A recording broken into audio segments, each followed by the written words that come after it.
Hello friends, welcome back to my channel. இன்றைக்கி நம்ம கிச்சனில் சூப்பராக ஒரு லஞ்ச் பாக்ஸ் ரெசிபி தான் பார்க்க போகிறோம்.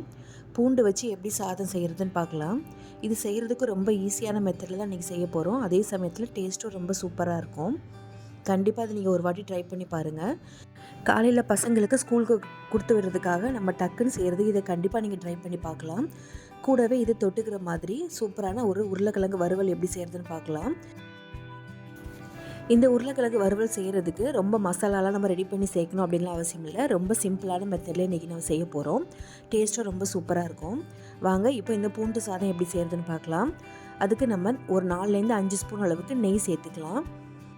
இந்த சாதத்துக்கு நம்மளுக்கு நெய்யோட ஃப்ளேவர் ரொம்ப சூப்பராக இருக்கும். பூண்டு இது கூட சேரும்போது வதங்கி வரும்போதும் டேஸ்ட்டும் ரொம்ப சூப்பராக இருக்கும். இப்போ இதில் ஒரு கைப்பிடி அளவுக்கு நான் பூண்டு இந்த மாதிரி தட்டி எடுத்து வச்சுருக்கேன். நம்ம பூண்டு முழுசாக சேர்க்குறத விட இந்த மாதிரி தட்டி சேர்க்கும் போது நமக்கு ஃப்ளேவர் ரொம்ப நல்லாயிருக்கும். இதே மாதிரி தட்டிட்டு இதில் நீங்கள் சேர்த்துக்கோங்க. உங்களுக்கு பூண்டு எவ்வளோ வேணுமோ அந்த அளவுக்கு நீங்கள் சேர்த்துக்கலாம். இப்போ இந்த பூண்டு இந்த நெய்யில் நல்லா ஃப்ரை ஆகி வரணும்.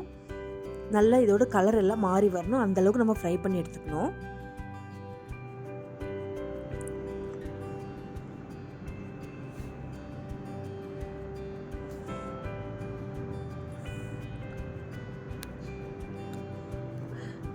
அடுப்பை நல்லா குறைச்சி வச்சுட்டே இந்த மாதிரி ஃப்ரை பண்ணிக்கோங்க. இப்போ பாருங்கள், இந்த அளவுக்கு நமக்கு ஃப்ரை ஆகி வந்திருக்கு.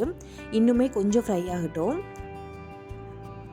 ரொம்ப நேரம் நீங்கள் ஃப்ரை பண்ணி எடுத்துடாதீங்க. அப்புறம் நமக்கு பூண்டு கரிஞ்சு போன மாதிரி ஆகிடும். அப்புறம் நமக்கு ஒரு மாதிரி கசப்பு தன்மை வந்துடும். இப்போ பாருங்கள், இந்த அளவுக்கு நல்லா ஃப்ரை ஆகி வந்திருக்கு. இது போதும். இப்போ இது கூட நம்ம என்ன சேர்க்கலான்னு பார்க்கலாம். இந்த மாதிரி நமக்கு பூண்டு நல்லா வறுபட்டு வந்ததுக்கப்புறமா இது கூட நம்ம மிளகு சீரக பவுடர் சேர்த்துக்கலாம். 1 ஸ்பூன் அளவுக்கு மிளகும் 1 ஸ்பூன் அளவுக்கு சீரகமும் சேர்த்துட்டு மிக்சியில் இந்த மாதிரி ஒன்றும் பாதியமாக இந்த மாதிரி அரைச்சி எடுத்துக்கோங்க. நான் வறுக்க எதுவுமே செய்யலை, பச்சையாக அப்படியே மிக்சியில் போட்டு தான் அடித்து எடுத்துருக்கேன். இதை இது கூட இப்போ சேர்த்துக்கலாம். ரொம்ப நைஸாக இல்லாமல் கொஞ்சம் கொரகொரப்பாக பவுட்ரு பண்ணி எடுத்துக்கோங்க. இப்போ இது கூட கொஞ்சமாக கருவேப்பிலை எல்லாம் சேர்த்துக்கலாம். கருவேப்பிலை கண்டிப்பாக சேர்த்துக்கோங்க. இதோட ஃப்ளேவர் ரொம்ப சூப்பராக இருக்கும். இப்போ இதை லைட்டாக கலந்து விட்டுக்கோங்க.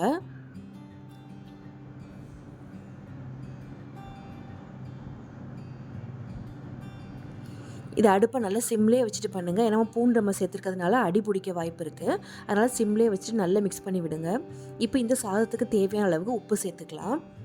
உப்பு கொஞ்சம் பார்த்து சேர்த்துக்கோங்க. அதுக்கப்புறமா அவங்க தேவைப்பட்டால் கூட சாதம் மிக்ஸ் பண்ணதுக்கப்புறம் கூட நம்ம தேவைப்பட்டால் சேர்த்துக்கலாம். இப்போ இதை நல்லா கலந்து விட்டுருங்க. இப்போ இந்த மிளகுத்தூள் எல்லாமே நல்லா கலந்து வந்ததுக்கப்புறமா நம்ம வடித்து எடுத்து வச்சுருக்க சாதத்தை இதில் சேர்த்துக்கலாம். உங்களுக்கு எவ்வளோ தேவையோ அந்தளவுக்கு நீங்கள் சாதம் சேர்த்துக்கோங்க. உங்களுக்கு எக்ஸ்ட்ரா நீங்கள் செய்ய போகிறீங்க அப்படின்னா எக்ஸ்ட்ரா கொஞ்சம் மிளகுத்தூளும் சீரக தூளும் சேர்த்துக்கோங்க.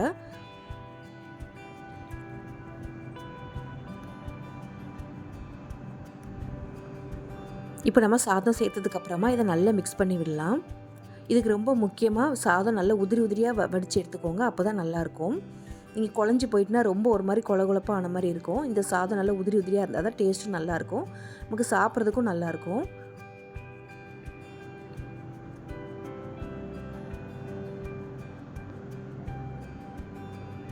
இதில் நம்ம வேறு எதுவுமே சேர்க்க போகிறது இல்லைங்க. அவ்வளோதான், எல்லாமே நம்ம சேர்த்தாச்சு. இப்போ நம்ம சாதத்தை நல்லா மிக்ஸ் பண்ணி விட்டுட்டு அடுப்பை ஆஃப் பண்ணிடலாம். இப்போ பார்த்தீங்கன்னா சூப்பராக நமக்கு அந்த பூண்டு சாதம் ரெடி ஆகிடுச்சு. இது ரொம்ப சிம்பிளான ஒரு ரெசிபி தாங்க. அதே சமயத்தில் டேஸ்ட்டும் ரொம்ப அட்டகாசமாக இருக்கும். கண்டிப்பாக நீங்கள் இது ஒரு வாட்டி ட்ரை பண்ணி பாருங்கள். பூண்டு ஃப்ளேவர் பிடிக்காத பசங்க கூட கண்டிப்பாக விரும்பி சாப்பிடுவாங்க. இப்போ நம்ம இதுக்கு தொட்டுக்க உருளைக்கிழங்கு வறுவல் எப்படி செய்கிறதுன்னு பார்க்கலாம். அதுக்கு பேனில் தேவையான அளவுக்கு எண்ணெய் ஊற்றிக்கோங்க. இந்த உருளைக்கிழங்கு வறுவலுக்கு கொஞ்சம் எக்ஸ்ட்ராவே எண்ணெய் சேர்த்துக்கோங்க. ஒரு 4லேருந்து 5 ஸ்பூன் அளவுக்கு சேர்த்துக்கலாம். இப்போ இந்த எண்ணெய் நல்லா சூடாகி வரட்டும். இப்போ எண்ணெய் சூடானதும் 1 ஸ்பூன் அளவுக்கு கடுகு சேர்த்துக்கோங்க. இப்போ இதில் உங்களுக்கு தேவைப்பட்ட சோம்பு கூட சேர்த்துக்கலாம். அதோட ஃப்ளேவர் உங்களுக்கு பிடிச்சதுன்னா கண்டிப்பாக அதையும் சேர்த்துக்கோங்க, நல்லாயிருக்கும். இப்போ இது கூட நான் ஒரு கைப்பிடி அளவுக்கு பூண்டு தட்டி எடுத்து வச்சுருக்கேன். அதை இது கூட சேர்த்துக்கோங்க. பூண்டு சேர்க்கும் போது உங்களுக்கு நல்லாயிருக்கும். இந்த ஃப்ளேவர் ரொம்ப சூப்பராக இருக்கும். இப்போ இந்த பூண்டு நல்லா ஃப்ரை ஆகி வரணும். இப்போ பாருங்கள், நான் 1/2 கிலோ அளவுக்கு உருளைக்கிழங்கு கட் பண்ணி எடுத்து வச்சுருக்கேன். இந்த மாதிரி கட் பண்ணி தண்ணியில் போட்டு வச்சுக்கோங்க.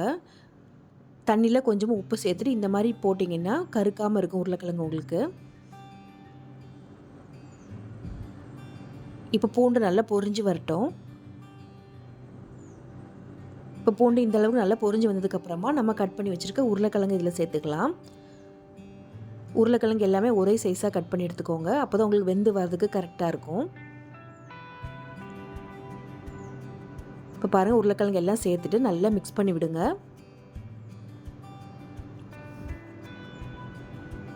இப்போ இது கூட கொஞ்சமாக கருவேப்பிலை சேர்த்துக்கலாம். இது நம்ம கொத்தமல்லி இலை எதுவும் சேர்க்கணும்னு அவசியம் இல்லை, கருவேப்பிலை மட்டுமே போதும்.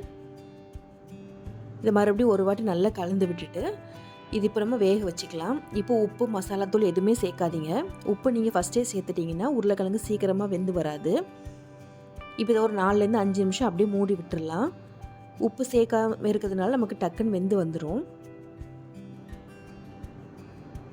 இப்போ பாருங்கள், ஒரு 5 நிமிஷத்தில் நமக்கு உருளைக்கிழங்கு நல்லா இந்த மாதிரி குழையாமல் நல்லா பக்குவமாக வெந்து வந்திருக்கு. இதுக்கு நம்ம தண்ணி எதுவுமே சேர்க்கல, நம்ம சேர்த்துருந்த எண்ணெயிலே நம்ம வேக வச்சிட்டோம். எண்ணெயிலே வேக வைக்கும்போது உருளைக்கிழங்கோட டேஸ்ட்டு இன்னும் ரொம்ப சூப்பராக இருக்கும், மொறு மொறுன்ட்டு நல்லா வரும். இப்போது இந்த அளவுக்கு வெந்ததுக்கப்புறமா நம்ம மசாலா எல்லாம் சேர்த்துக்கலாம். 1 ஸ்பூன் அளவுக்கு மஞ்சள்தூள் சேர்த்துக்கோங்க. கூடவே உங்கள் காரத்துக்கு ஏற்ற மாதிரி தனி மிளகாத்தூள் சேர்த்துக்கலாம். நான் 1 டீஸ்பூன் அளவுக்கு சேர்த்துருக்கேன். இப்போ இது கூடவே 1லேருந்து 1.5 டீஸ்பூன் அளவுக்கு மல்லித்தூள் சேர்த்துக்கலாம். இப்போ இது கூட ஒரு 1/2 ஸ்பூன் அளவுக்கு கரம் மசாலா சேர்த்துக்கோங்க. கண்டிப்பாக கரம் மசாலா சேர்த்துக்கோங்க, டேஸ்ட் ரொம்ப நல்லாயிருக்கும். இல்லை நீங்கள் கரம் மசாலாவுக்கு பதிலாக மிளகு தூள் கூட சேர்த்துக்கலாம். இப்போ இது கூடவே உருளைக்கிழங்கு தேவையான அளவுக்கு உப்பு சேர்த்துட்டு நல்லா மிக்ஸ் பண்ணி விடுங்க. நமக்கு ஏற்கனவே உருளைக்கிழங்கு நல்லா வெந்து வந்துடுச்சு, அதனால் இது ரொம்ப நேரம் வேக வைக்கணும்னு அவசியம் இல்லை. நமக்கு அந்த மிளகாத்தூளோட பச்சை வாசனை எல்லாம் போகிற அளவுக்கு வெந்தால் போதும்.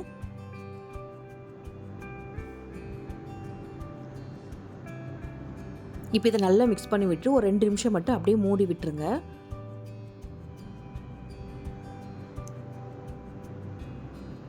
இப்போ பாருங்கள், ஒரு 2 நிமிஷத்துலேயே நமக்கு நல்லா அந்த மசாலாவோட பச்சை வாசனை எல்லாம் போயிட்டு நல்ல மொறு மொறுன்னு உருளைக்கிழங்கு வறுவல் ரெடி ஆகிடுச்சு. இந்த உருளைக்கிழங்கு வறுவல் இந்த பூண்டு சாதத்துக்கு மட்டும் இல்லைங்க, தயிர் சாதம், புளி சாதம் எல்லாத்துக்குமே இது சாப்பிட்றதுக்கு ரொம்ப சூப்பராக இருக்கும். இது செய்கிறது ரொம்ப ஈஸி தான், நம்ம இன்றைக்கி செஞ்சுருக்கோம். இது சாப்பாடுக்கு மட்டும் இல்லைங்க, பூரி சப்பாத்தி இதுக்கு கூட தொட்டு சாப்பிட ரொம்ப சூப்பராக இருக்கும். பசங்களும் ரொம்ப விரும்பி சாப்பிடுவாங்க. அவ்வளோதாங்க, நம்மளோட பூண்டு சாதமும் உருளைக்கிழங்கு வறுவலும் சூப்பராக ரெடி ஆகிடுச்சு. கண்டிப்பாக அதை நீங்கள் ஒரு நாள் ட்ரை பண்ணி பாருங்கள். என்னோட இந்த வீடியோ உங்களுக்கு பிடிச்சதுன்னா மறக்காமல் லைக் பண்ணி ஷேர் பண்ணுங்கள். தேங்க்ஸ் ஃபார் வாட்சிங்.